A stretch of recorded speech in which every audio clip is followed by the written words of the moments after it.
Bonjour Église missionnaire évangélique baptiste de l'Outaouais, voici vos annonces pour la semaine du 12 juin 2022. Tous les mardis, nous avons temps de prière à 11h. Tous les mercredis, il y a études bibliques à 19h. Tous les dimanches, durant le culte, il y a école du dimanche pour tous les enfants de 3 ans à 12 ans. La jeunesse se rencontre tous les vendredis à Egebo en présentiel à 19h.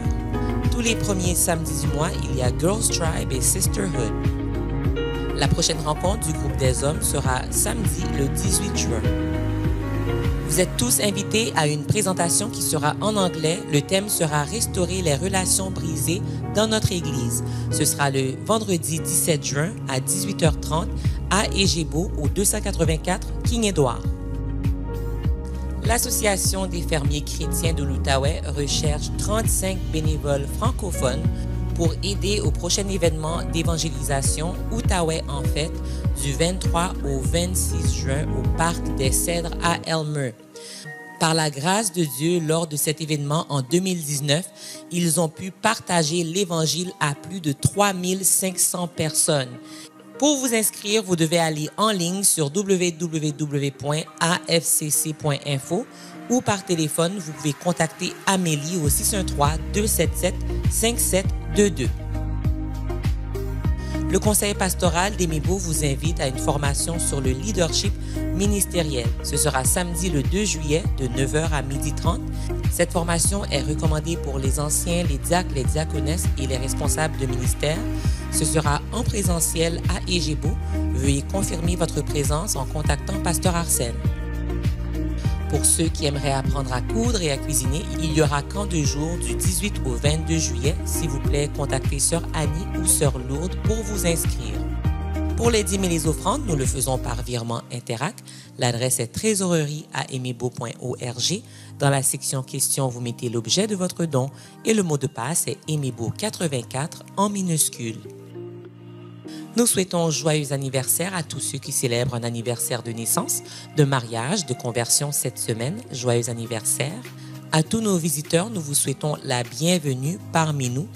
Si vous avez des questions ou un besoin, n'hésitez pas à nous contacter par les moyens affichés à l'écran, tout en vous souhaitant bon culte, bonne adoration.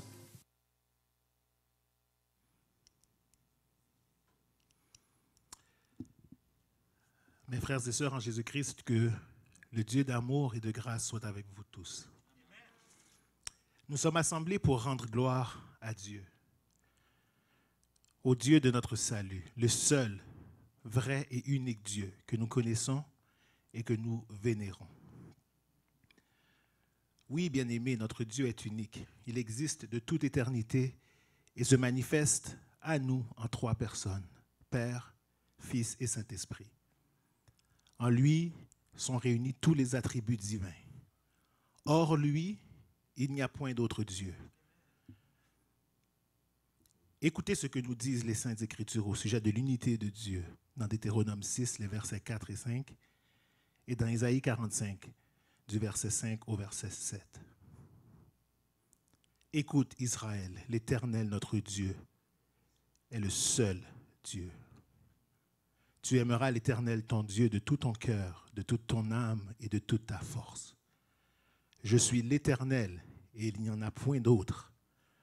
Hors moi, il n'y a point de Dieu. Je te sains avant que tu me connusses. C'est afin que l'on sache du soleil levant au soleil couchant que hors moi, il n'y a point de Dieu. Je suis l'Éternel et il n'y en a point d'autre. Je forme la lumière et je crée les ténèbres. Je donne la prospérité et je crée l'adversité. Moi, l'Éternel, je suis toutes ces choses. Amen. C'est le Dieu que nous voulons adorer ce matin. C'est le Dieu que nous venons chanter, que nous venons louer de tout notre cœur, de tout notre être. Nous te louons, t'adorons. Devant toi, Seigneur, nous nous courbons. En exaltant que toi, nous voulons chanter Alléluia. Levons-nous et adorons le Seigneur ce matin.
te louons.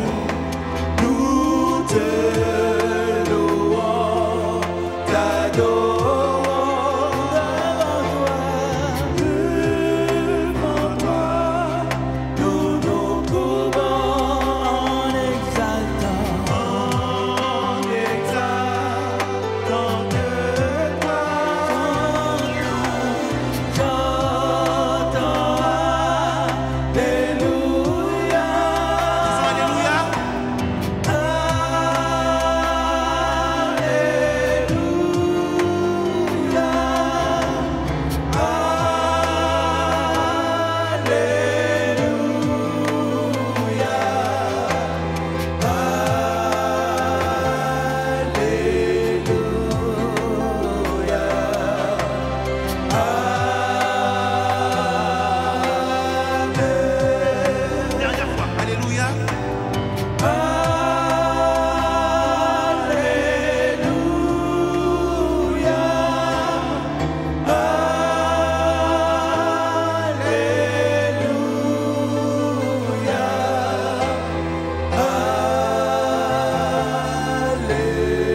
Merci Seigneur.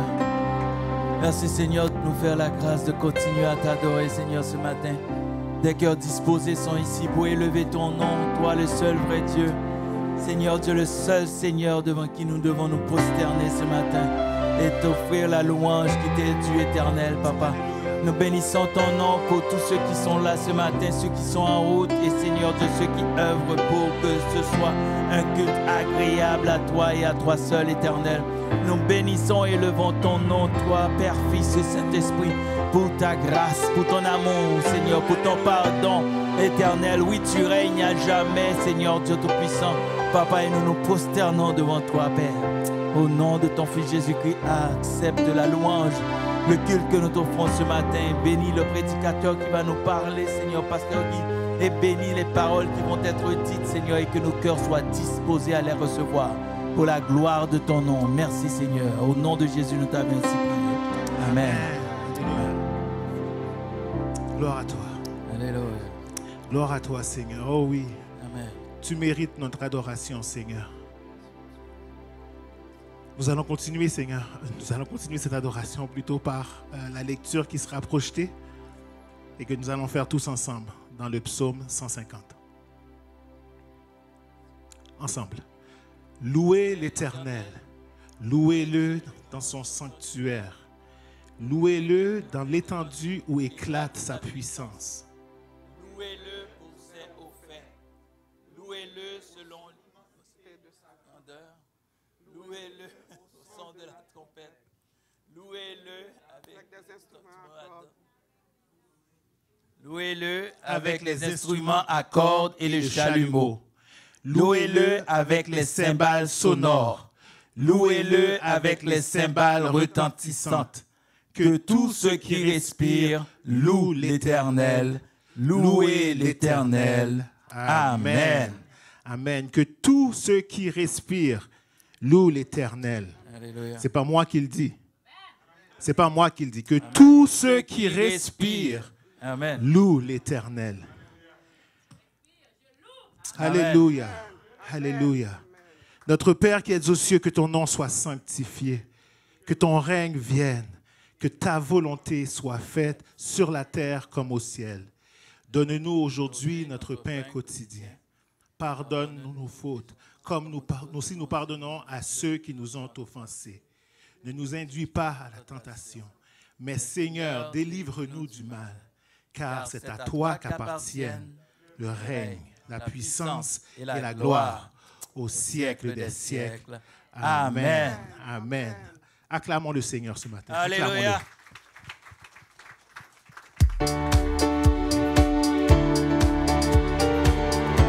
allons chanter cette prière ensemble.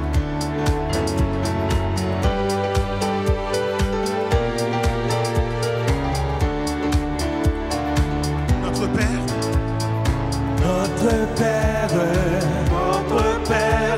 qui es aux cieux,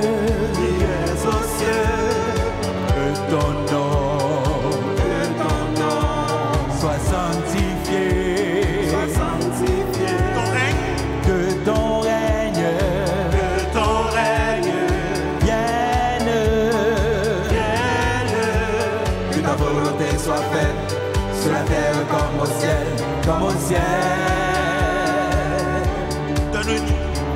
Donne-nous notre Père, aujourd'hui et demain. Pardonne-nous nos offenses, comme nous les pardonnons à tous ceux qui nous ont offensés. Oh, pardonne-nous nos offenses, comme nous les pardonnons à tous ceux qui nous ont offensés. Ne nous soumets pas à la tentation, mais délivre-nous du mal. Ne nous soumets pas à la tentation, mais délivre-nous du mal. Car c'est à toi qu'appartiennent pour les siècles des siècles le règne, la puissance et la gloire. le règne, La puissance, le règne, la puissance et la gloire. Le règne, la puissance et la gloire. Le règne, la puissance et la gloire. Amen. Vous voulez chanter encore?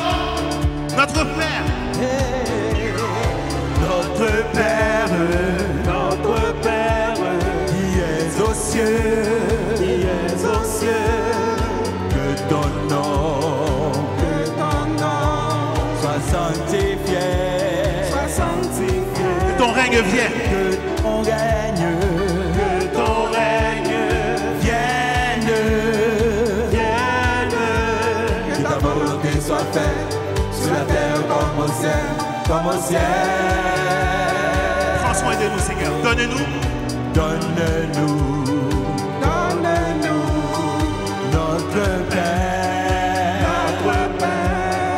aujourd'hui et demain. Pardonne-nous nos offenses, comme nous les pardonnons à tous ceux qui nous ont offensés. Et pardonne-nous nos offenses, comme nous les pardonnons à tous ceux qui nous ont offensés. Ne nous soumets pas à la tentation, mais délivre-nous du mal. Ne nous soumets pas à la tentation, mais délivre-nous du mal. Car c'est à toi qu'appartiennent pour les siècles des siècles le règne, la puissance et la gloire. Le règne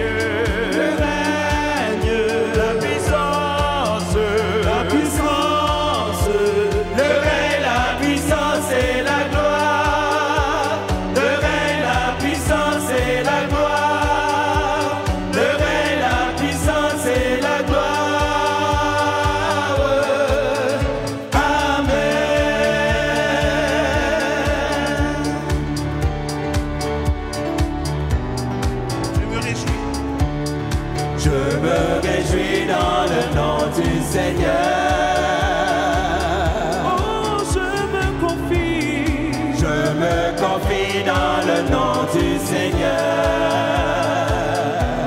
Je lève les mains. Je lève les mains dans le nom du Seigneur. Oh, je danse de joie. Je danse de joie dans le nom du Seigneur. Je célébrerai le nom de celui que mon cœur aime. Oui, je bénirai le nom de mon Sauveur. Je célébrerai le nom de celui que mon cœur aime. Oui, je bénirai le nom du Seigneur.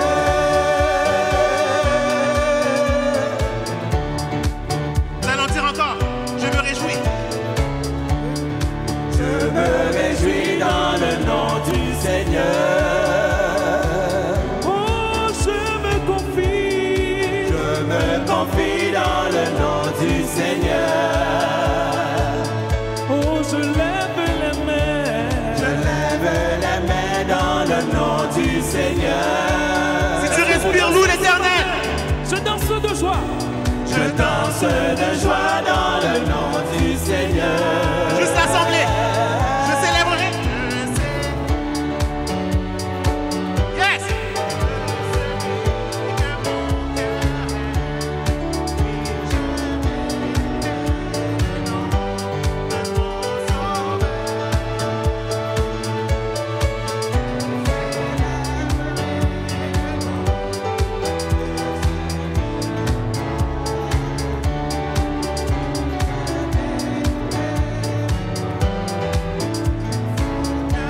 Tout le monde ensemble, je célébrerai.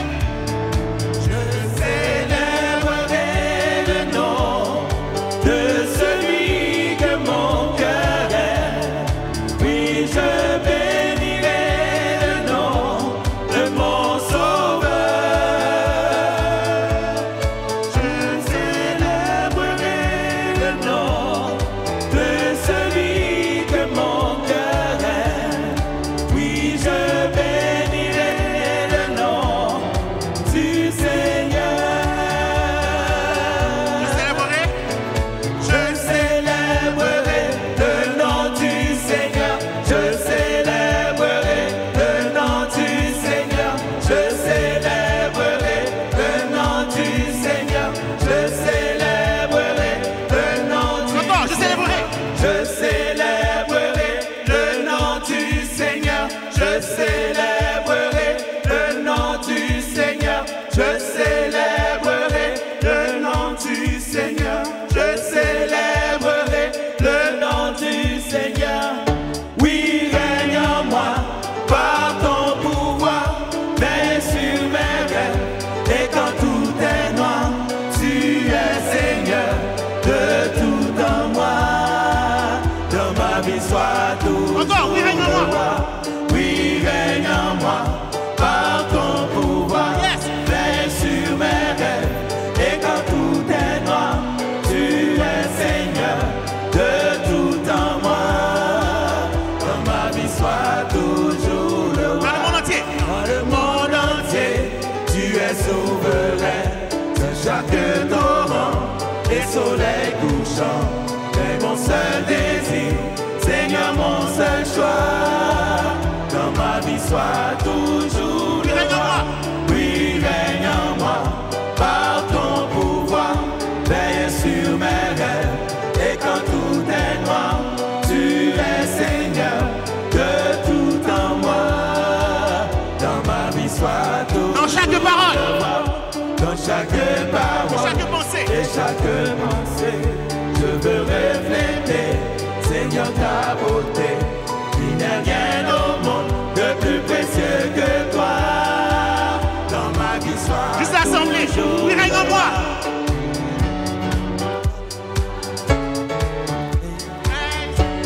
Quand tout est noir, est Seigneur de tout en moi. Dans ma vie,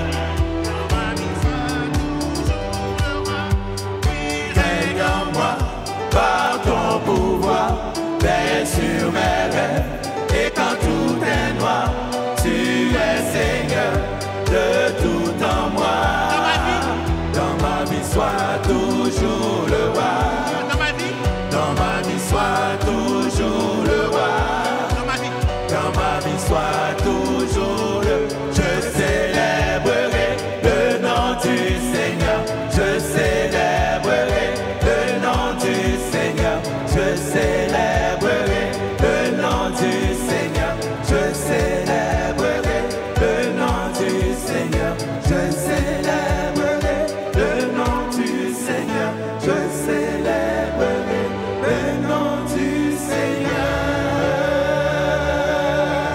Alléluia.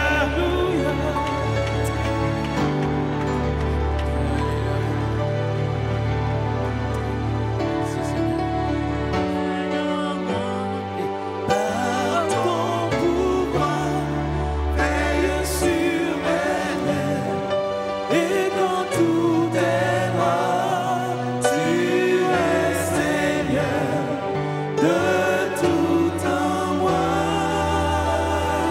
Dans ma vie, sois toujours Si tu veux qu'il règne, chante, chante. Oui, règne en moi. veille sur mes rêves, c'est Par ton pouvoir, veille sur mes lèvres, et quand tout est noir, tu es Seigneur de tout en moi. Dans ma vie, sois toujours le roi. Alléluia.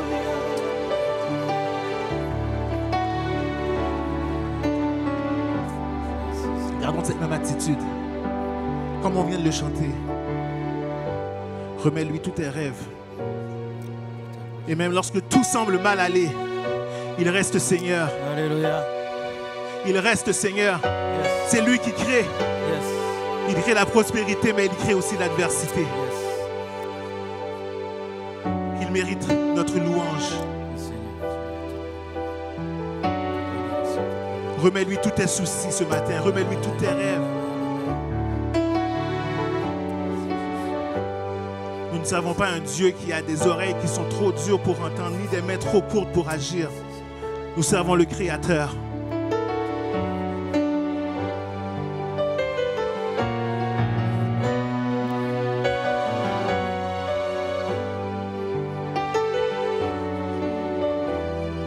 Dans ma vie, sois toujours le roi, Seigneur.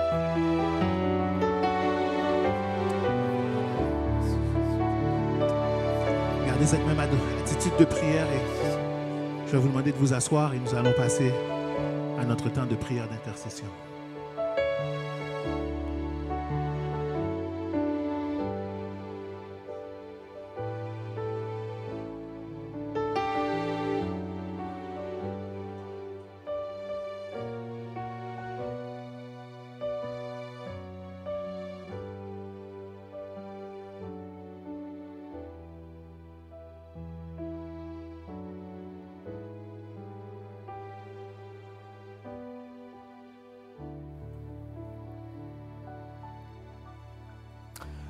Je vous invite à vous joindre avec moi dans la prière.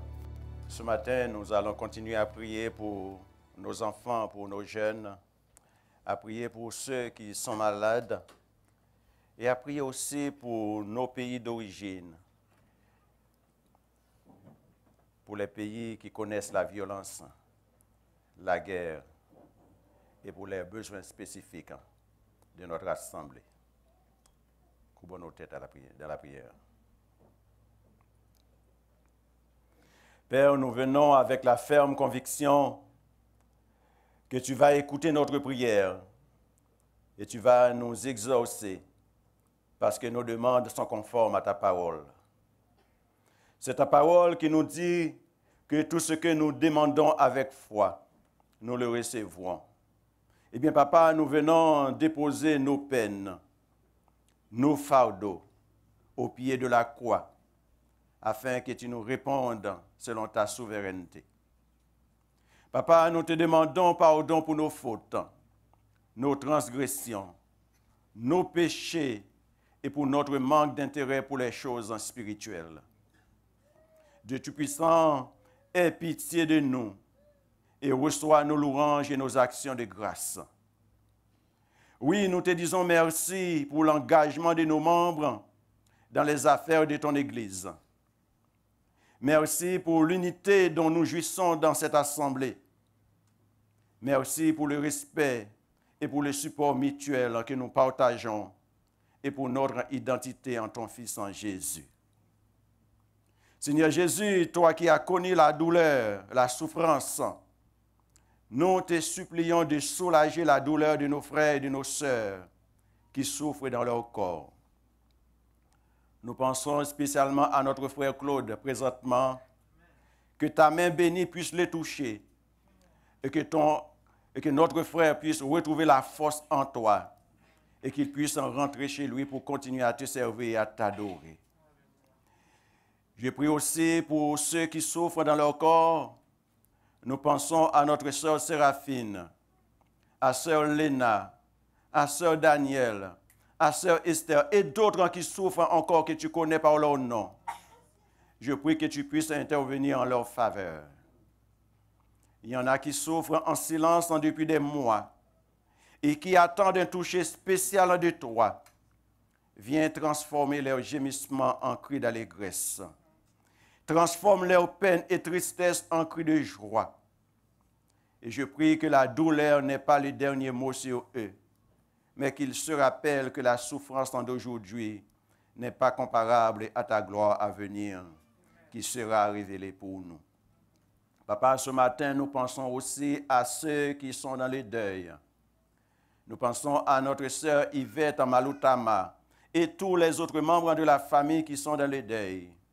Je prie que tu puisses les consoler et que la joie revienne. Père éternel, nous réclamons ta paix et ta bénédiction sur chaque couple de notre assemblée. Renouvelle notre engagement les uns envers les autres. Rallume le feu de l'amour qui s'éteint graduellement et permet qu'il y ait une bonne communication entre les couples et qu'ils grandissent ensemble à la ressemblance de Jésus.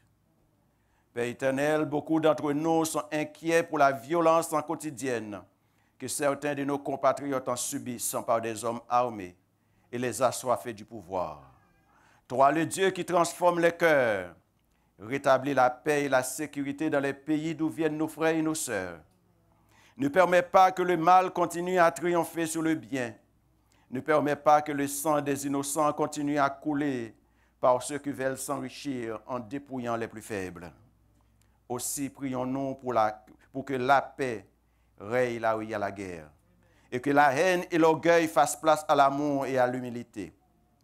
Dieu Tout-Puissant, comment ne pas te dire merci pour la liberté, la paix et la sécurité dont nous jouissons au Canada et au Québec. Je prie que nos dirigeants soient transformés par ta parole et qu'ils dirigent avec la sagesse que tu donnes. Père, nous te prions pour que tu protèges nos enfants contre les mensonges de l'ennemi.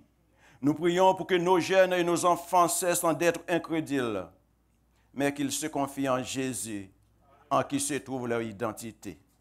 Accorde à nos enfants une bonne santé physique et spirituelle, afin qu'ils ne nourrissent pas le doute dans leur cœur, ni se conformer au siècle présent, mais qu'ils continuent à te servir et à te rendre gloire.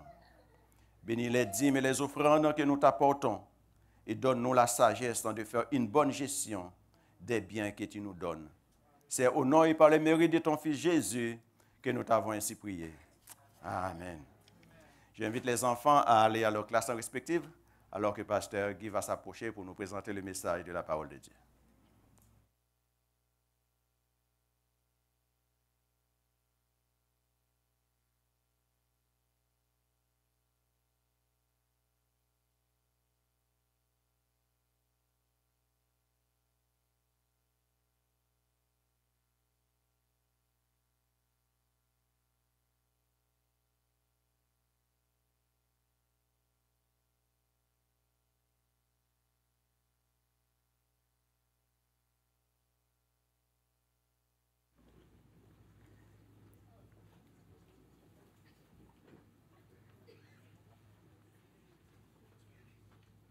Je peux y aller? Que la paix et la grâce de Dieu soient avec vous. Aïe, j'ai beau, j'aime bien dire Maranatha, Christ revient bientôt. Le croyez-vous, frères et sœurs? Est-ce que vous l'attendez? Amen, amen. Donc, je bénis le Seigneur pour cette espérance que nous avons. Et un des versets les plus puissants de la Bible, Nous savons du reste que toute chose concourt au bien de ceux qui aiment Dieu. Est-ce que vous le croyez? Amen. Parce que je dis ça parce que peu importe la situation que vous traversez, Dieu peut la faire concourir à votre vie. Je ne sais pas ce que vous traversez ce matin.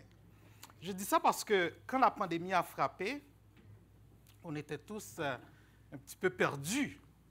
Mais Dieu a fait concourir la pandémie à notre bien. Les 3 églises collaborent à un niveau où nous n'avons jamais collaboré avant. Avant la pandémie, on se parlait une fois comme ça, mais maintenant, nous prions ensemble, nous avons des réunions ensemble, nos équipes partagent des choses ensemble et nous disons vraiment merci à Dieu pour ça. Peu importe la situation qui se présente dans ta vie, Dieu peut la faire concourir à ton bien. Gloire à Dieu. Et je bénis le Seigneur aussi pour le privilège de travailler avec votre pasteur, pasteur Arsène, l'équipe pastorale.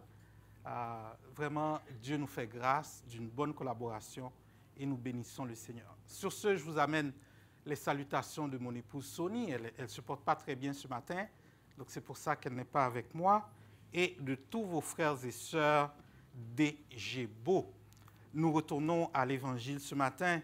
La parole nous dit que l'homme ne vit pas de pain seulement, mais l'homme vit de tout ce qui sort de la bouche de Dieu. Levons-nous, frères et sœurs, alors que nous allons lire le texte sur lequel va porter notre méditation ce matin, qui est dans Proverbe 8, versets 22 à 36. Proverbe 8, versets 22 à 36, et nous lisons ensemble. L'Éternel m'a créé la première de ses œuvres, avant ses œuvres les plus anciennes. J'ai été établi depuis l'éternité, dès le commencement, avant l'origine de la terre. Je fus enfanté quand il n'y avait point d'abîme, point de source chargée d'eau, avant que les montagnes soient affermies, avant que les collines existent, je fus enfanté. Il n'y avait encore fait ni la terre, ni les campagnes, ni le premier atome de la poussière du monde.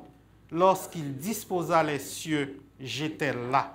Lorsqu'il traça un cercle à la surface de l'abîme, lorsqu'il fixa les nuages en haut et que les sources de l'abîme jaillirent avec force, lorsqu'il donna une limite à la mer pour que les eaux n'en franchissent pas les bords, lorsqu'il posa les fondements de la terre, j'étais à l'œuvre auprès de lui et je faisais tous les jours ses délices, jouant sans cesse en sa présence, jouant sur le globe de la terre et trouvant mon bonheur parmi les fils de l'homme. Et maintenant, mes fils, écoutez-moi, et heureux ceux qui observent mes voies. Écoutez l'instruction pour devenir sage, ne la rejetez pas. Heureux l'homme qui m'écoute, qui veille chaque jour à mes portes et qui en garde des poteaux.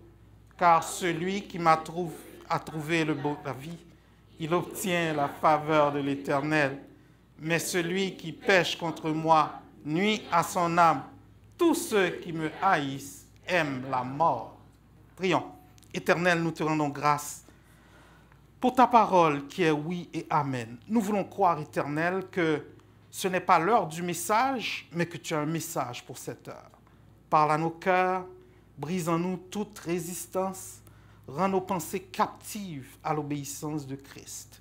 Et que nous puissions, Papa, par ta parole, grandir dans la ressemblance à Jésus, au nom de Jésus, pour la gloire de Jésus et pour l'amour de Jésus. Amen.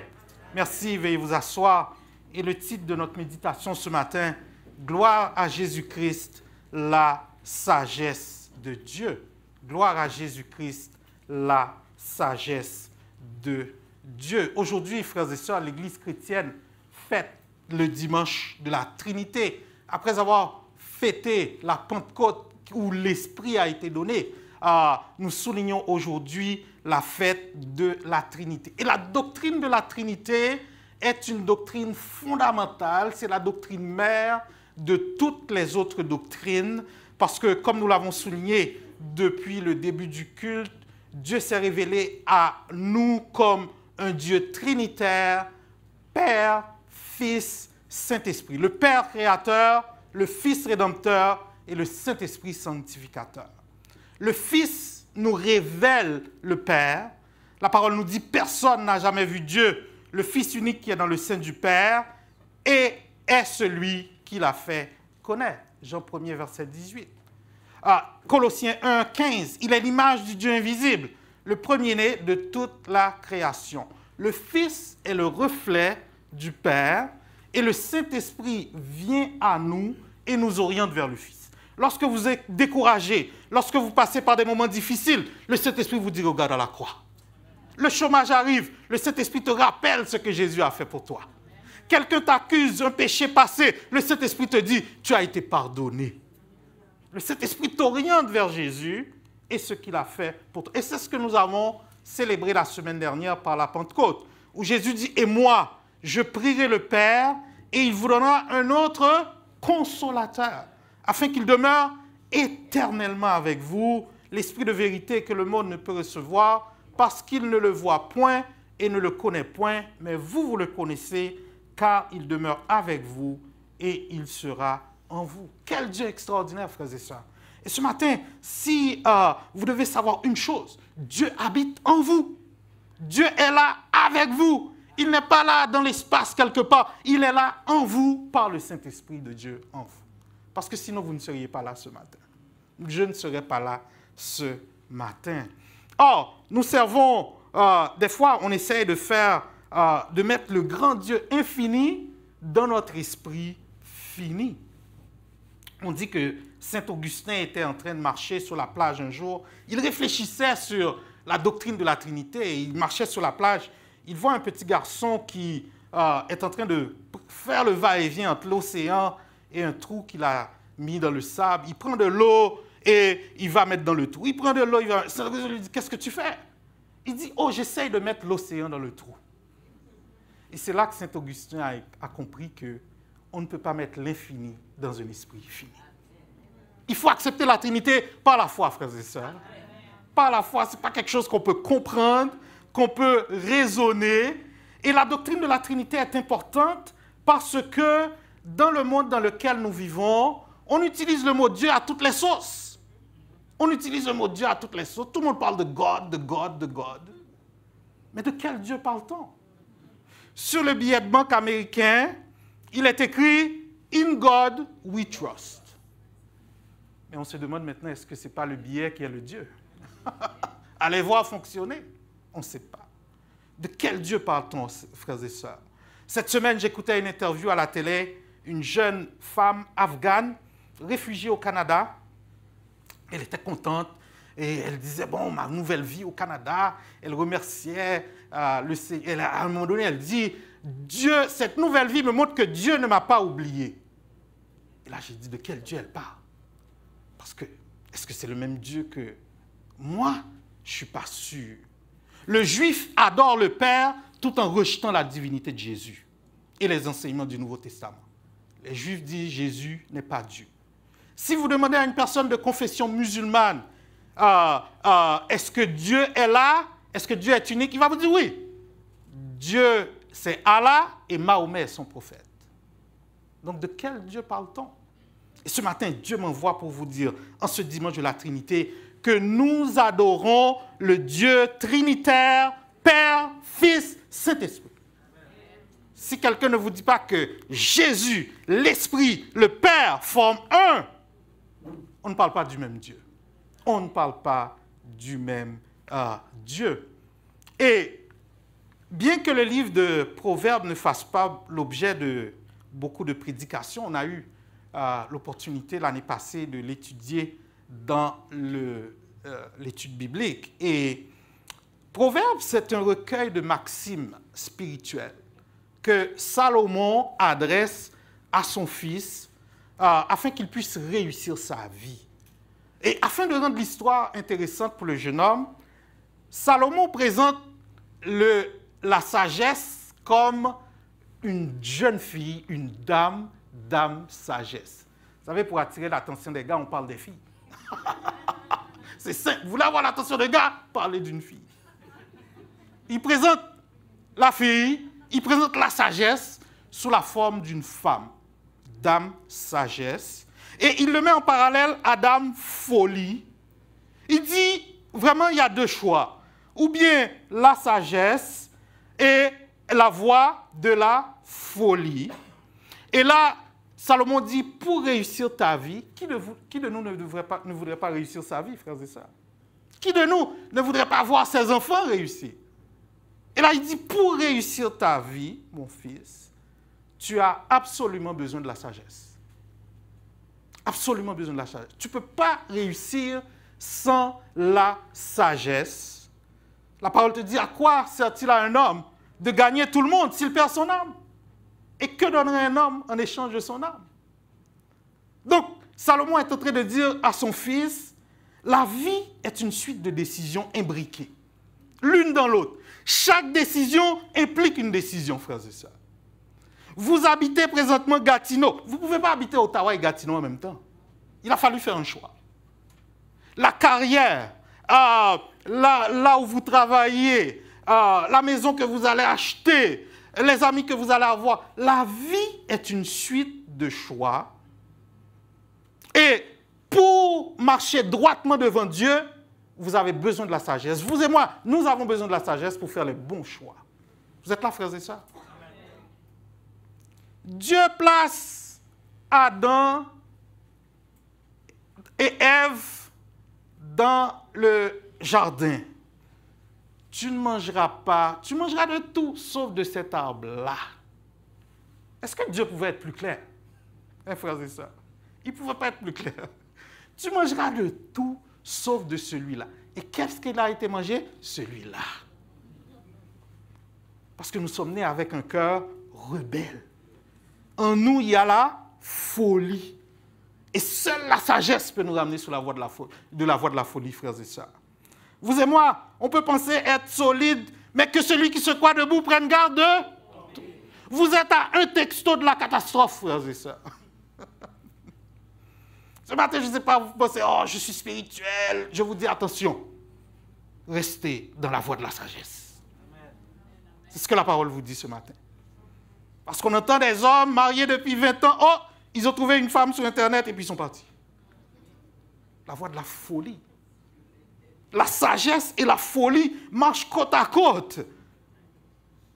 Et Salomon va dire à son fils, la crainte de l'Éternel est le commencement de la Proverbe. C'est le verset clé du livre de Proverbes. La crainte, Proverbe 1, verset 7. La crainte de l'Éternel est le commencement de la sagesse. Et la crainte de l'Éternel, ce n'est pas avoir peur de l'Éternel. Oh, il va me casser les bras. La crainte de l'Éternel, c'est marcher avec foi et engagement derrière l'Éternel. Je ne comprends pas ce qui se passe, Seigneur, mais je te fais confiance, je marche à ta suite. Je ne comprends pas cette voie de chômage, mais je sais que tu es là. Et si c'est là que tu veux que je passe et je sais que je sortirai vivant. C'est ça que Salomon est en train de dire. La crainte de l'Éternel est le commencement de la sagesse. Il y a des gens qui pensent que la sagesse, c'est avoir une foule de connaissances. Sagesse n'est pas connaissance. Vous pouvez avoir beaucoup de connaissances et ne pas être sage. Sagesse n'est pas connaissance. Sagesse, vous pouvez connaître beaucoup de choses de Dieu. Vous pouvez connaître beaucoup de choses. Judas connaissait beaucoup de choses sur Jésus. Il a marché avec Jésus 3 ans. Mais est-ce que Judas connaissait Jésus? Non. En bout de ligne, on a vu que non. Sagesse n'est pas connaissance. La sagesse, sans la sagesse, la connaissance est inutile. Vous pourriez être savant nucléaire, vous savez comment faire voler des fusées, vous savez si vous n'êtes pas sage aux yeux de Dieu, la connaissance est inutile. Vous êtes même une personne dangereuse.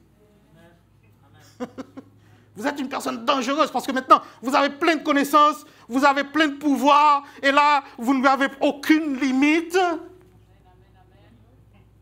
Et là, on vous donne un pouvoir, vous ne craignez rien, vous êtes le seul capitaine au bord de votre bateau, vous êtes une personne dangereuse. Dangereuse.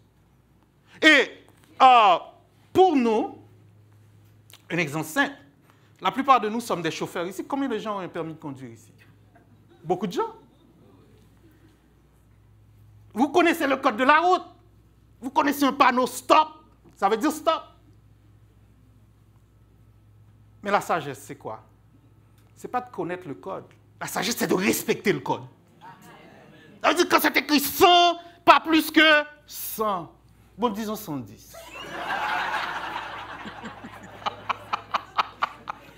Disons 110. OK. Mais 150, 160, ça commence à être trop. Vous devenez non sage. Pas vrai, frères et sœurs? On peut connaître des choses, mais la sagesse, c'est de pouvoir appliquer la connaissance acquise. C'est ça la sagesse. Je connais, j'applique. Et le message de la sagesse est tellement urgent, si vous lisez les livres de Proverbes, parce que c'est une longue introduction de 9 chapitres. Proverbes 1 à 9, c'est l'introduction du livre. Et les Proverbes commencent à partir du verset 10. Salomon va adresser et on voit la sagesse qui crie. La sagesse crie partout. Elle se tient aux portes de la ville. On ne peut pas habiter la ville sans avoir entendu parler de la sagesse. Et là, elle est aux portes, elle crie, elle fait entendre ses paroles. Et Salomon va adresser la sagesse va adresser 2 appels pressants. Premier appel, il dit « Tournez-vous pour écouter mes réprimandes. Voici, je répandrai sur vous mon esprit et je vous ferai connaître mes paroles. Car la résistance des stupides les tue et la sécurité des insensés les perd.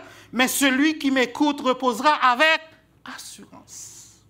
Il vivra tranquille et sans craindre aucun mal. » Proverbe 1er, verset 33. Celui, je répète, parce que c'est un verset que vous devriez souligner en rouge dans votre Bible. Celui qui m'écoute reposera avec assurance. Il vivra tranquille et sans craindre aucun mal. Vous savez, frères et sœurs, quand vous allez vous coucher et vous pouvez avoir une bonne nuit de sommeil, c'est une grâce de l'Éternel. Quand vous pouvez dire, « Oh Seigneur, je me couche en paix. Merci Seigneur. » C'est une grâce. Mais si vous devez vous coucher et puis vous devez regarder dans la fenêtre, est-ce qu'il y a quelqu'un qui va venir? Non, ça ne marche pas. Ça ne marche pas. Deuxième appel. Là, il lance ce premier appel-là, écoute-moi, et il va lancer un deuxième appel. Il va dans ce sens pour dire, marie-toi à la sagesse. Mon fils, la sagesse appelle, c'est tellement important, marie-toi à elle, lis-toi à elle, fais ce que tu veux, mais adopte la sagesse. La sagesse ne crie-t-elle pas? L'intelligence n'élève-t-elle pas sa voix? C'est au sommet des hauteurs, près de la route. C'est à la croisée des chemins qu'elle se place. À côté des portes, à l'entrée de la ville, à l'intérieur des portes, elle fait entendre ses cris. « Homme, c'est à vous que je crie, et ma voix s'adresse aux filles de l'homme stupide. Apprenez le discernement insensé, apprenez l'intelligence. Écoutez, car j'ai de grandes choses à dire, et mes lèvres s'ouvrent pour enseigner ce qui est droit. » En d'autres mots, Salomon est en train de dire, la sagesse est en train de nous dire ici ce matin, que nous n'irons jamais nulle part si la sagesse n'est pas au centre de nos vies. Et nous ne parlons pas de la sagesse humaine, nous parlons de Jésus-Christ lui-même. Parce que dans le livre de Proverbes, la sagesse, c'est Jésus-Christ. C'est Jésus-Christ, le Fils du Père, sagesse de Dieu. Tu veux réussir ta vie, recherche la sagesse. Et il poursuit, il dit, la sagesse est d'une valeur inestimable. Proverbe 8, versets 10 et 11. Préférez mes instructions à l'argent et la science à l'or le plus précieux, car la sagesse vaut mieux que les perles. Elle a plus de valeur que tous les objets de prix. Et même les chefs, les leaders, le premier ministre de ce pays ne peut pas diriger ce pays s'il n'est pas sage. Non. Par moi, les rois règnent et les princes ordonnent ce qui est juste. Par moi gouvernent les chefs, les grands, tous les juges de la terre. Et Salomon savait ça. Parce que Dieu lui apparaît. Salomon, demande-moi ce que tu veux. Alors qu'il s'apprête à prendre le trône. Ah, vous et moi, si Dieu nous pose cette question-là, on a plein d'idées là. Aïe, aïe, aïe. Demande-moi ce que tu veux. Et Salomon répond. Accorde-moi donc de la sagesse et de l'intelligence, afin que je sache me conduire à la tête de ce peuple. Car qui pourrait juger son peuple? Ton peuple, ce peuple si grand. Et ceux qui adoptent la sagesse sont bénis. J'aime ceux qui m'aiment, Et ceux qui me cherchent me trouvent. Donc la sagesse n'est pas réservée à une élite ou à des initiés. La sagesse est pour tout le monde, frères et sœurs.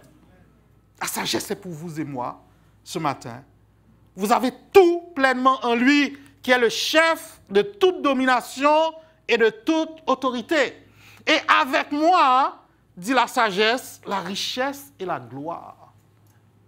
Les biens durables et la justice. Tantôt on a prié pour les pays où il y a de la violence. Ça prend de la sagesse, frères et sœurs. Les biens durables. Et quand on nous dit biens durables, vous pensez voiture, maison, biens matériels. Les biens durables sont d'abord et avant tout des biens spirituels. Connaître Jésus est un bien durable dans votre vie. La capacité que vous avez de respirer, d'être assis debout sur cette chaise est un miracle de Dieu ce matin. La capacité que vous avez eue, vous êtes levé, vous voyez, vous entendez, vous sentez, vous touchez, vous goûtez, c'est un miracle du Seigneur qui se renouvelle chaque matin. Et chaque matin que vous vous levez comme ça, on devrait se mettre à genoux pour dire Seigneur, merci Seigneur. C'est un miracle. C'est un miracle. Donc, lorsque la Bible parle de biens durables, donc c'est des biens spirituels. Mon fruit est meilleur que l'or et l'or pur. Et mon produit en préférable à l'argent. Je marche dans le chemin de la justice au milieu des sentiers de la droiture pour donner des biens à ceux qui m'aiment et pour remplir leur trésor. Salomon adresse 2 appels. Écoute-moi, mon fils. Deuxième appel, marie-toi à la sagesse. Adopte-la. Fais d'elle la pierre de ta vie. Et la sagesse, on parle ici de Jésus, la sagesse même de Dieu. Apprends-nous à bien compter nos jours afin que nous appliquions notre cœur à la dit Moïse. Et c'est dans ce contexte qu'on va voir 3 réalités. Donc on va voir les origines de la sagesse, on va voir la parfaite unité de la sagesse avec son Père, et on va terminer sur une application. La sagesse nous met face à un choix clair. Les origines de la sagesse, frères et sœurs. Les origines de la sagesse. Chers amis, on vit dans un monde instable. Il y avait une expression il y a quelques années, on l'entend un peu moins souvent, mais on parlait de la saveur du mois. Vous savez c'est quoi la saveur du mois? On se lève un matin, tout le monde parle de telle chose. Oh, tout le monde parle dans cette direction-là. Et puis après quelques mois, on n'entend plus. Vous êtes là, frères et sœurs? Tout le monde dit, oh, il faut aller au gym, il faut aller faire ça, il faut aller ça. Après un mois, on n'entend plus. Tout le monde dit, ah, mon cher, maintenant la chose, c'est le quinoa qu'il faut manger pour avoir la vie. Tout le monde se lance dans le quinoa et puis après, on n'entend plus parler. Mais notre Dieu n'est pas comme ça, frères et sœurs. Notre Dieu n'est pas comme ça. Notre Dieu est solide. La sagesse est fondée sur des choses stables. La sagesse ne change pas. Elle est là depuis les temps éternels. Parce que si vous marchez dans cette société, vous suivez les modes, vous allez vous décourager parce qu'à chaque année, à chaque 2 ans, les modes changent. Amen. Les croyants changent, mais notre Dieu ne change pas. Amen. Il est le même hier, aujourd'hui, éternellement. La vérité de notre Dieu est la même, elle ne change pas. Aujourd'hui, vous lisez tel livre, tel auteur, l'auteur est mort, on ne le lit plus. La Bible, on la lit depuis qu'elle existe. Amen. Elle est fiable. Elle est fiable parce qu'elle est la parole de Dieu, parce qu'elle est la vérité. Parce qu'on vit dans un temps de fake news. Fake news, nous a appris l'ancien président. Fake news, tout est fake. Je racontais la semaine dernière, je suis assis avec Sonny, on regarde la télé ensemble, et là, Sonny aime regarder les mariages. Moi, je ne sais pas pourquoi. T'es déjà marié, qu'est-ce que tu fais? Elle aime regarder les mariages des Africains, de toutes sortes de gens, des Indiens. Je suis quoi? OK. Là, à un moment donné, elle me montre ce qui m'a paru comme une belle femme. Je dis, waouh! Elle me dit, c'est un homme. Frères et sœurs, vous aussi, vous auriez cru. vous aussi vous auriez cru. Un monde de fake news. Et Salomon est en train de dire à son fils, dans ce monde de fake news, dans ce monde où les choses changent, dans ce monde où rien n'est vrai, dans ce monde où ce que tes yeux te disent ne sont pas nécessairement vrais, ce que tu vois n'est pas vrai, ce que tu entends n'est pas vrai, tu as besoin de la sagesse de Dieu. Amen. Tu as besoin de la vérité. Je suis le chemin, la vérité et la vie. Nul ne vient au Père que par moi. Voilà, on a besoin de cette vérité ce matin, dans ce monde de fake news. Et la sagesse nous est présentée ici comme étant la première de ses œuvres. L'Éternel m'a créé la première de ses œuvres, avant ses œuvres les plus anciennes, verset 22. Et là, il faut faire attention au mot « créé » parce que c'est une erreur de traduction. Jésus n'a pas été créé, mais Jésus a été engendré. Il est de même nature, de même essence. Il est Dieu lui-même. Amen. Et parce qu'il est Dieu, il est fiable. Nous pouvons nous reposer sur lui. Nous pouvons lui faire confiance. Nous pouvons l'adopter parce qu'il n'était pas là la semaine dernière. Il est là depuis l'éternité. Amen.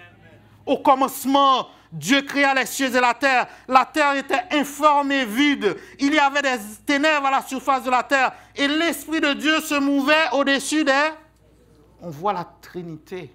On voit le Père, l'Esprit, les trois personnes de la Trinité qui exercent un leadership, qui dirigent le monde depuis les temps éternels. C'est pour ça que Moïse va dire dans le psaume 90, quand je contemple, je vais lire ça pour vous, c'est trop important. Seigneur, tu as été pour nous un refuge de génération en génération, avant que les montagnes fussent nées et que tu eusses créé la terre et le monde. D'éternité en éternité, tu es Dieu. Et ce que Dieu te dit ce matin, c'est que si tu as besoin d'un appui, si tu as besoin d'une force, et tu en as besoin, prends quelque chose de solide. Choisis quelque chose qui existe depuis l'éternité. Ne va pas après le dernier politicien qui vient d'arriver là. Tu as besoin du solide ce matin. Parce qu'en Jésus-Christ, le Logos de Dieu, Dieu s'est rendu compréhensible à nous. Ce qui était un mystère, ce qui était inaccessible, Dieu nous l'explique par le Logos en Jésus. Et on illustre ça avec une histoire d'un philosophe danois, Søren Kierkegaard, en 1800, il dit « Un prince voulait trouver une jeune fille capable d'être sa reine.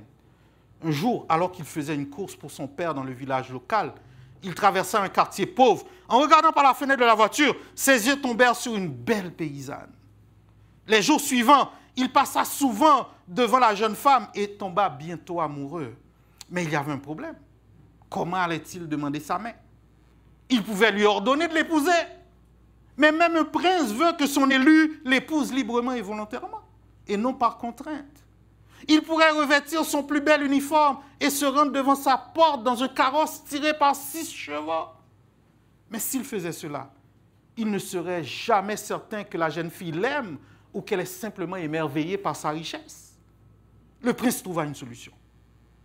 Il abandonnerait sa robe royale. Il s'installa dans le village, n'y entrant pas avec une couronne, mais avec un habit de paysan. Il vécut parmi les gens, partagea leurs intérêts et leurs préoccupations, parla leur langue, et avec le temps, la jeune fille finit par l'aimer. Parce qu'il était et parce qu'il l'avait aimé le premier. Cette histoire très simple, nous dit l'auteur, presque enfantine, est ce que Jean décrit ici. Dieu est venu et a vécu parmi nous. Il devait se révéler à nous d'une manière compréhensible, et c'est précisément ce que Jésus a fait. Il s'est fait chair comme vous et moi. Il s'est rendu compréhensible. Gloire à Dieu. Il s'est rendu compréhensible. Jésus-Christ est la sagesse de Dieu de toute éternité. J'ai été établi depuis l'éternité, depuis le commencement avant l'origine de la terre. Je fus enfanté quand il n'y avait point d'abîme, point de source d'eau, source chargée d'eau. Avant que les montagnes soient affermies, avant que les collines existent, je fus enfanté. Il n'y avait encore fait ni la terre, ni les campagnes, ni le premier atome de poussière du monde. Dieu a créé ex nihilo, à partir de rien. Quel Dieu merveilleux, frères et sœurs. On regarde les montagnes, on regarde les saisons, on regarde la nature, on regarde le corps humain. Tu es une créature merveilleuse. Quel Dieu merveilleux, frères et sœurs. Il est fiable parce qu'il existe de toute éternité. Et deuxièmement, nous voyons que la parfaite unité entre la sagesse et son Père.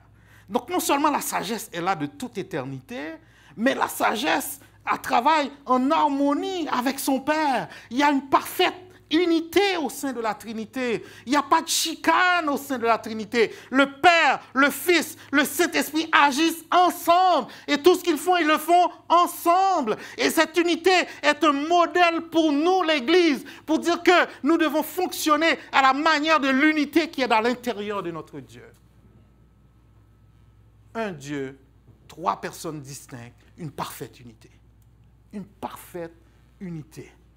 Et on voit le Fils, ici, l'apôtre Paul va dire aux Philippiens, ce Fils-là, il existait en forme de Dieu. Il n'a pas regardé comme une proie égale d'arracher, d'être égal avec Dieu, mais s'est dépouillé lui-même en prenant une forme de serviteur, en devenant semblable aux hommes. Et ayant paru comme un seul homme, il s'est humilié lui-même, se rendant obéissant jusqu'à la mort, même jusqu'à la mort de la croix. C'est pourquoi aussi Dieu l'a souverainement élevé. Alléluia.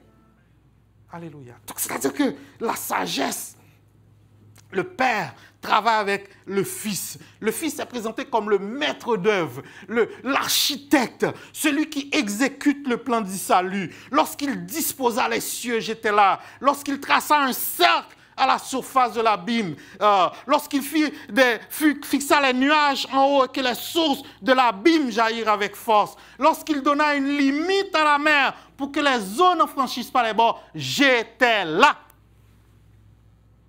Quelle puissance, frères et sœurs. J'étais là, c'est-à-dire j'ai participé. On voit la participation active. On voit que la sagesse n'a pas été spectateur. Mais si vous voulez comprendre le monde, vous avez besoin de la sagesse en Jésus-Christ. Nous avons besoin de la sagesse en Jésus. La sagesse n'a pas agi par contrainte, mais la sagesse a agi par amour. Et je faisais tous les jours les délices, jouant sans cesse en sa présence, jouant sur le globe de sa terre et trouvant mon bonheur parmi les fils des hommes. Et la sagesse est en train de nous dire que la sagesse, Jésus, est la base des relations harmonieuses avec Dieu, avec nos semblables et avec notre environnement. Vous entendez parler de climate change. On veut l'environnement, on veut si. Rien ne va se passer tant que les hommes ne se tourneront pas vers Jésus. Vous voulez vous comprendre vous-même. Seigneur, pourquoi je fais ça? Pourquoi j'agis comme ça? Pourquoi? Regardez à Jésus. Parce que pour comprendre le monde, pour comprendre votre réalité, pour comprendre les gens autour de vous, pour comprendre le monde dans lequel vous vivez, pour comprendre votre relation avec le monde, vous avez besoin de la sagesse. Parce que la sagesse, c'est le manuel du fabricant. Vous savez, nous les hommes, on a la tête dure des fois. On va acheter une boîte chez Ikea. Au lieu de prendre les instructions pour lire, presse A, on va monter ça nous-mêmes. Non seulement ça va nous prendre 2 fois plus de temps, mais on risque de briser la chose et de vouloir la retourner au magasin. Alors que si on avait lu simplement les instructions, pièce A va dans pièce B, 8 vis. On aurait fini bien vite, frères et sœurs. Vous êtes là? Ce que je vous dis, c'est que la Bible, Jésus, la sagesse, est notre manuel d'instruction. Pour comprendre la vie, pour avancer dans la vie, pour triompher dans la vie, tout doit être dans le manuel d'instruction. Et nous devons vivre par le manuel d'instruction. La loi de l'Éternel est parfaite. Elle restaure l'âme. Elle rend sage l'ignorant. Nous avons besoin de cette parole. Nous avons besoin de cette sagesse. Nous avons besoin de cette présence dans nos vies. Donc la sagesse est fiable parce qu'elle est là de toute éternité. La sagesse est fiable parce qu'elle est bâtie sur du solide. Elle travaille en équipe avec l'Esprit Saint et le Père. Et la sagesse nous met face à un choix. On termine sur une application. La sagesse nous met face à un choix. On ne peut recevoir l'Esprit que si on accepte le Fils, l'Esprit de sagesse. Elle met chacun de nous face à un choix. Homme, femme, jeune, enfant, face à un choix. L'écouter ou la rejeter. Vous vous souviendrez qu'au début du message, je vous avais dit que dans la vie, on a une foule de gens qui nous donnent des conseils. Pas vrai? Vos voisins vous donnent des conseils. Votre femme vous donne des conseils. Votre mari vous donne des conseils. Tout le monde a un conseil pour vous. Mais qui vous allez écouter en bout de ligne? C'est là. Jeunes, les amis donnent des conseils. Votre patron a un plan de carrière pour vous. Vous venez de commencer la job, il a déjà un plan de carrière pour vous. Mais qui vous allez écouter? Et ce matin, la parole nous dit, nous avons besoin de l'esprit de sagesse. Nous avons besoin de l'esprit de sagesse. Et ce choix, tu ne peux pas le faire avec ton willpower. Je peux, je suis capable. Ce choix, tu as besoin de l'esprit de sagesse pour faire ces choix-là. Parce que la sagesse est comme une force tranquille. La sagesse ne vient pas pour brasser, virer la baraque. La sagesse vient comme une force tranquille. Et on illustre ça par... À New York, on était en train de construire un pont. Et là où devait passer un des piliers centraux du pont, il y avait un vieux bateau qui avait coulé. Et des ingénieurs sont venus, tout ce qu'ils avaient fait pour enlever cette épave, pour pouvoir mettre le pilier, rien à faire. Et là, il y a un dernier ingénieur qui a une idée. Il dit, on va faire lever le bateau avec la marée. On attache des câbles à l'épave, on les met au-dessus, et quand la marée va monter, le bateau va automatiquement monter. C'est ça l'esprit en vous, frères et sœurs. C'est-à-dire que l'esprit ne vient pas bousculer. L'esprit vient tranquillement lever vos fardeaux et vous diriger vers Jésus. Vous êtes là, frères et sœurs? Laissez l'esprit de sagesse agir en nous. Pour vous, vous ne vivez pas selon la chair, mais selon l'esprit, si du moins l'esprit de Dieu habite en vous. Si quelqu'un n'a pas l'esprit de Christ, il ne lui appartient pas. Et la sagesse veut que tu saches ce matin qu'elle t'aime, que tu as du prix à ses yeux. Et lorsqu'on reçoit la sagesse, on est adopté dans la famille de Dieu. Et l'écoute de la sagesse produit des fruits. Le bonheur, versets 32 à 35. Et maintenant, mes fils, écoutez-moi, et heureux ceux qui observent mes voies. L'écoute de la sagesse permet de devenir sage soi-même. Écoutez l'instruction pour devenir sage, ne la rejetez pas. L'écoute de la sagesse conduit à la vie éternelle. Heureux l'homme qui m'écoute, qui veille chaque jour à mes portes et qui en garde les poteaux, car celui qui me trouve a trouvé la vie. L'écoute de la sagesse permet d'obtenir la faveur de l'Éternel. Et il obtiendra la faveur de l'Éternel. Et vous savez, quand la main de l'Éternel est sur vous, ce n'est pas vous qui travaillez, c'est l'Éternel qui agit en vous. Joseph arrive, vendu par ses frères. Tout ce que Joseph trouve se tourne en or. Joseph arrive chez Potiphar. Toute la maison de Potiphar progresse. Et la Bible nous dit que Potiphar n'avait que sa nourriture à mettre à sa bouche. Quand la main de l'Éternel agit pour vous, vous êtes comme cet arbre planté près d'un courant d'eau qui donne son fruit en sa saison et dont le feuillage ne se flétrit point. Tout ce qu'il fait, lui réussit. Tout ce qu'il fait, lui réussit. En revanche, lorsque la sagesse est rejetée, il y a des résultats désastreux. Celui qui pêche contre moi nuit à son âme. lorsqu'on rejette les lumières de la sagesse, même les choses qui sont dans notre intérêt nous semblent obscures. Et Salomon appelle à la sagesse.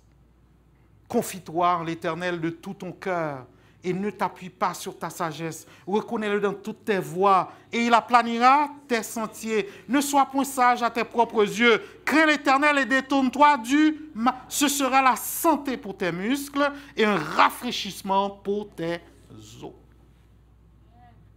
Rejetez la sagesse. Le texte se termine. Tous ceux qui me haïssent aiment la mort.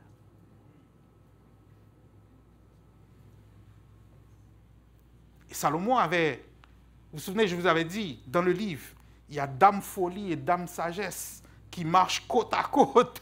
Et le jeune homme est tenté. Il a dame sagesse d'un côté et il a dame folie. Et dans le chapitre 7, on voit le jeune homme se rendre lui-même à la fenêtre de la femme séductrice. Elle le séduit à force de paroles. Et là, la parole est en train de nous dire, garde aux choses que les gens vous disent, frères et sœurs. Tu es un homme marié, il y a une femme qui commence à t'appeler petit pouchon. Pas bon. Pas bon. Faut courir. Tu es une jeune fille. Oh, ma princesse. Pas bon. Il y a un agenda derrière ça. Donc, ça prend de la sagesse, frères et sœurs. Elle le séduisit à force de paroles. Donc là, la parole est en train de nous dire que ce n'est pas n'importe quelle parole qu'on entend qu'on doit s'attarder. Il y a des choses à rejeter dans le nom de Jésus. Il y a des choses à recevoir. Elle l'entraîna par ses lèvres doucereuses. Elle se mit tout à coup à le suivre. Il se mit tout à coup à la suivre. Lisez ça chez vous cet après-midi. Proverbe 7, 21 à 27. Comme le bœuf qu'on mène à la boucherie, comme un fou qu'on lie par le charretier jusqu'à ce qu'une flèche lui perce le foie, comme l'oiseau qui se précipite dans le filet sans savoir que c'est au prix de sa vie. Et maintenant, mes fils, écoutez-moi et soyez attentifs aux paroles de ma bouche. Que ton cœur ne se détourne pas vers les voies d'une telle femme. Ne t'égare pas dans ses sentiers, car elle a fait tomber beaucoup de victimes. Et ils sont nombreux, tous ceux qu'elle a tués. Sa maison, c'est le chemin de séjour des morts. Il descend vers les demeures de la mort. Tous ceux qui me haïssent aiment la mort. Dit la parole. Et l'évangile pour nous ce matin, c'est que si nous manquons de sagesse, nous pouvons demander à Dieu. Amen. Il la donne. Jacques 1er, verset 5. Si quelqu'un de vous manque de sagesse, qu'il la demande à Dieu, qui donne à tous simplement et sans reproche, et elle lui sera donnée. Donc on termine ce message, frères et sœurs, sur un appel. Peut-être il y a une personne ici qui est en train de marcher côte à côte, voix de la folie, voix de la sagesse, voix de la folie, voix de la sagesse, voix de la folie. Quelle voix je vais écouter?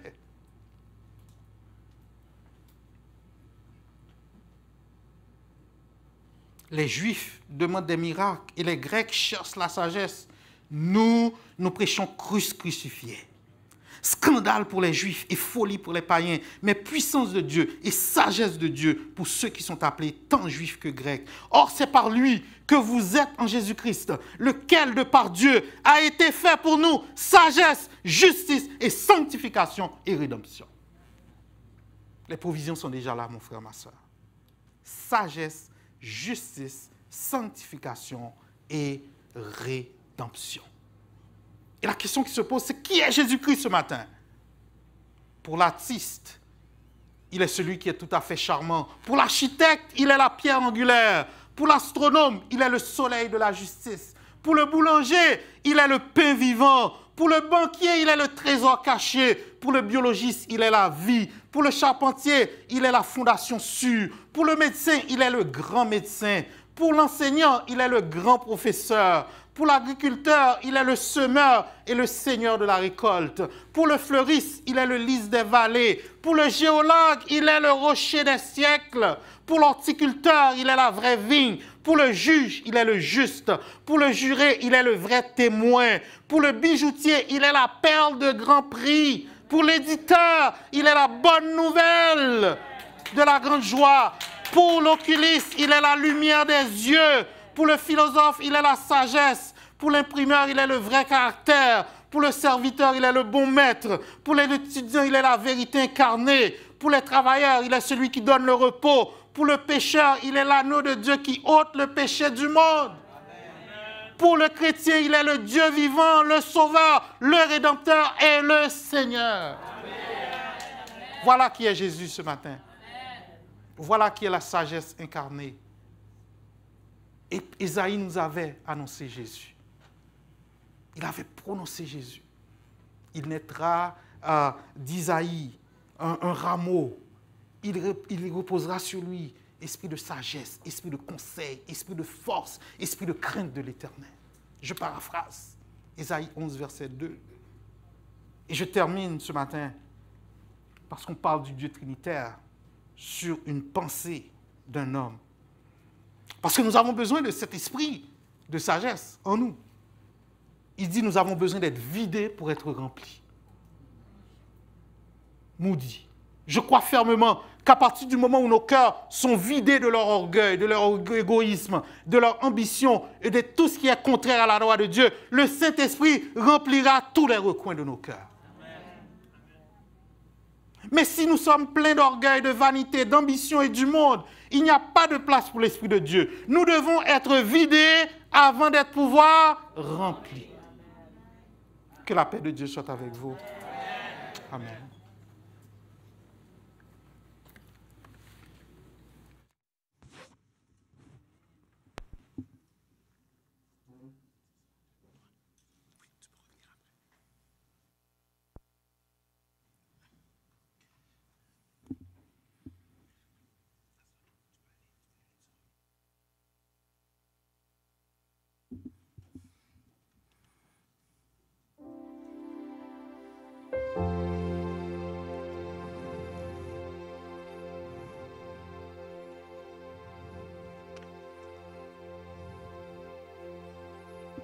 Où je crois en Dieu notre Père,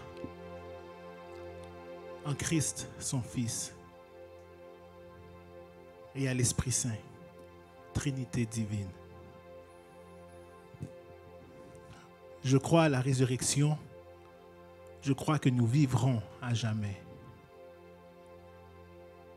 dans le précieux nom de Jésus.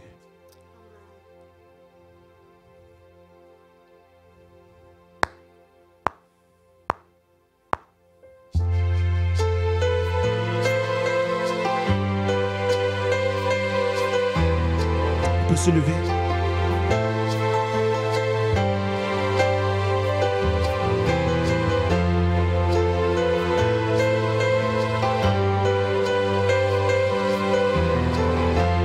Déclarons notre foi aussi.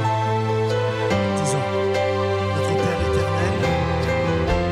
Notre Père éternel, toi qui as tout créé, de tout puissant.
résurrection, que nous vivrons à jamais.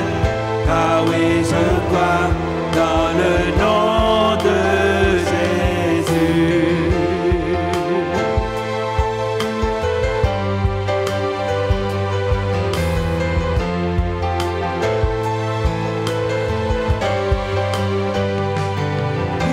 Je crois en lui. Oui, je crois qu'il est vivant. Oui, je crois que Jésus est Seigneur.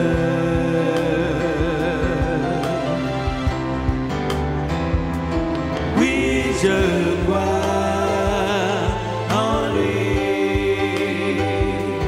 Oui, je crois qu'il est vivant. Oui, je crois que Jésus est Seigneur.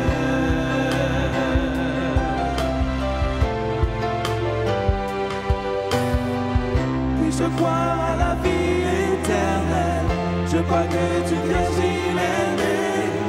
Je crois à la communion des saints et en ta sainte Église.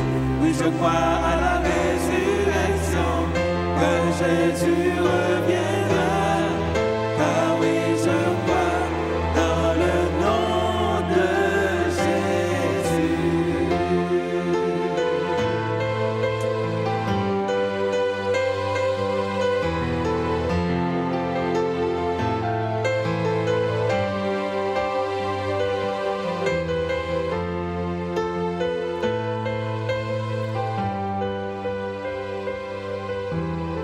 Oui, Dieu, trois fois saint, nous croyons en toi, Père créateur.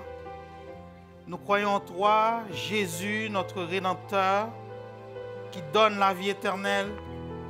Nous croyons en toi, Esprit Saint, consolateur, qui habite dans nos cœurs. Père, que ton œuvre s'accomplisse dans nos vies, que ton œuvre prenne de l'expansion en nous, que nous puissions diminuer afin que toi, tu puisses croître. Éternel, bénis notre mission au cours de cette semaine. Garde-nous dans ta paix, dans la sécurité, sur la voie de la sagesse. Fais en nous ce qui te semblera bon. Courbe-nous, brise-nous, façonne-nous. Papa, que nos maisons, dans le nom de Jésus, soient des ambassades, des oasis, des lieux où il fait bon vivre. Nous te remettons nos familles, nos jeunes, nos enfants. Nous te remettons l'ouvrage de nos mains. Nous te remettons cette église et son berger. Fais-nous grâce, Papa. Garde-nous sur la voie du retour.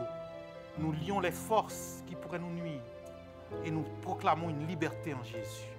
La vie en Jésus, le pardon en Jésus, la victoire en Jésus, pour l'amour de Jésus.